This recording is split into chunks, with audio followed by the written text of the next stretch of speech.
एक गांव में करैलची नाम का एक किसान रहता था। उसकी आमदनी इतनी अच्छी थी कि अपनी पत्नी और अपनी बेटी का पेट आसानी से पाल सके। करैलची ने अपनी बेटी किराली को बहुत लाड़ प्यार से पाला था। किराली भी अपने पिता को बहुत प्यार करती थी। करैलची की पत्नी प्रतिदिन दोपहर का खाना तैयार करती और किराली भोजन लेकर अपने पिता के पास खेत पर जाती थी।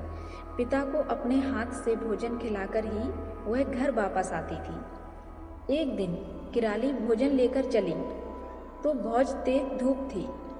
रास्ते में एक पेड़ के नीचे बैठकर वह सुस्ताने लगी। तभी उसने देखा कि पेड़ पर एक बंदर बैठा है। बंदर ने अपने बच्चे को अपने सीने से लगा रखा था।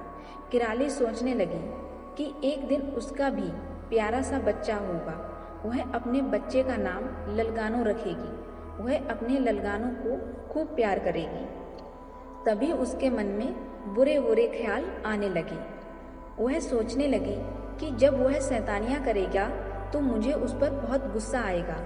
वह शैतानी करके इधर उधर भागता फिरेगा। यदि किसी दिन वह सीढ़ियों में भागने लगेगा तो सीढ़ियों से गिर जाएगा। फिर मेरे ललगानों को चोट लग जाएगी। अगर चोट ज़्यादा लग गई तो वह मर जाएगा। ओह, मेरे ललगानों का क्या होगा? यही सोचते सोचते वह रोने लगी और बार बार कहने लगी, मेरा ललगानो, मेरा ललगानो। वह घंटों बैठी रोती रही और अपने पिता का भोजन ले जाना भूल गई। जब किराली बहुत देर तक घर वापस नहीं पहुंची तो उसकी माँ ने सोचा कि अपने पिता को जाकर बताना चाहिए कि किराली घर वापस नहीं लौटी है, और वह खेत की ओर चल दी। रास्ते में उसने किराली को एक पेड़ के नीचे बैठकर रोते हुए देखा तो उसने अपनी बेटी के पास जाकर पूछा, बेटी, तुम रो क्यों रही हो? किराली मेरा ललगानो कहकर रोती रही और अपने रोने का कारण अपनी माँ को बताया।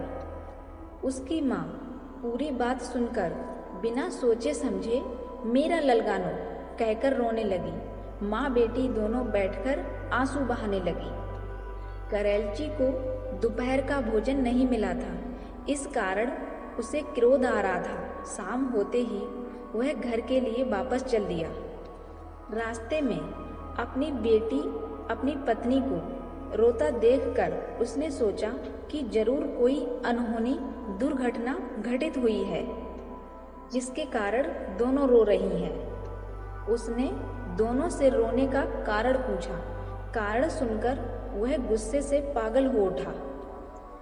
उसे समझ में नहीं आ रहा था कि वह अपनी पत्नी और बेटी की मूर्खता पर हंसे या गुस्सा करे। वह चीख कर बोला, इस दुनिया में तुम लोगों से बड़ा मूर्ख और पागल कोई नहीं मिल सकता। मैं जा रहा हूँ और तभी घर लौटूंगा जब तुमसे भी बड़े मूर्ख से मिल लूँगा। करैलची की पत्नी और बेटी किराली उसके पीछे पीछे खुशामद करने दौड़ी, परंतु करैलची तब तक दूर निकल चुका था। चलते चलते करैलची पास के एक गांव में पहुंचा। उसने देखा कि एक जगह भीड़ लगी थी। उसने भीतर घुसकर कारण जानने का प्रयास किया तो पता लगा कि लोग एक तालाब के चारों ओर जमा थे। पानी में चांद दिखाई दे रहा था। अनेक व्यक्ति इस बात का दावा कर रहे थे कि वे चांद को पकड़कर दिखाएंगे। हर व्यक्ति चांद को पकड़ने की फीस देकर आगे आता, फिर पानी में चांद पकड़ने की कोशिश करता था और बाकी लोग दर्शक बनकर तालियां बजा रहे थे और चांद पकड़ने की बाजी का मजा ले रहे थे। करैलची लोगों की मूर्खता देख आगे बढ़ गया। वहां उसने देखा कि एक बूढ़ी औरत का एक टीन के डिब्बे में हाथ फंस गया था।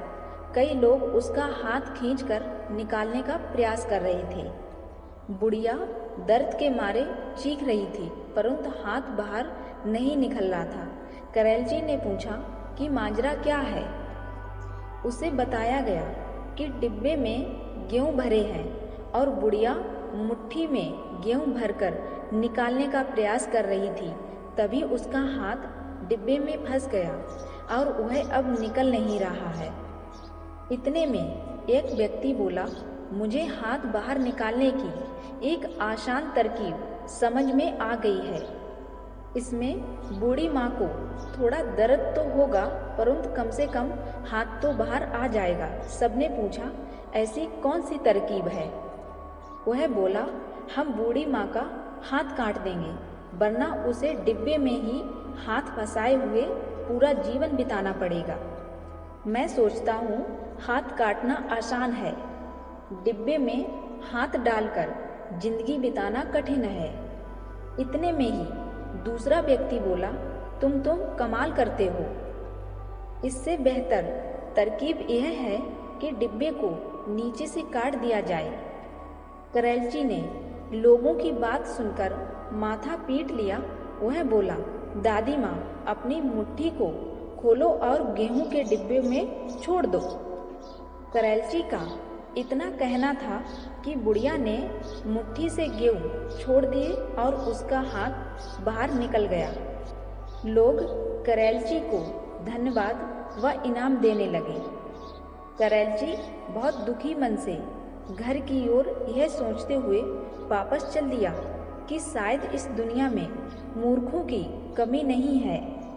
जैसे अनेक लोग बड़े अक्लमंद होते हैं, ऐसे ही दुनिया में एक से बढ़कर एक मूर्ख भरे पड़े हैं।